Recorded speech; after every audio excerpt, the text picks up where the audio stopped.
Mahiwagat sa alamin. This is rated SPG, so do not copy it. It can be drug, Disclaimer, this video is not harmful. at hindi masdan sa mga bata.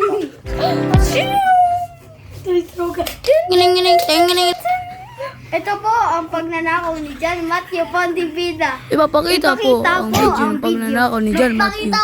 Ayaw nang dadrive. Ito yung CCTV. Ito na yung ano. Ito yung CCTV.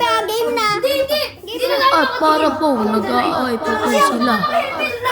Bilang, pre, asan yung baril? Si John Matthew po nakakita ng shabu at kinuha po at sinray po nila. Tabi! Uy, may sabo. Dumating na po yung mga pulis at nahuli na po si John Matthew. Pero nakatakas po yung kanyang kasama at pinagpaparoon pa po ang mga pulis. Station na. The end.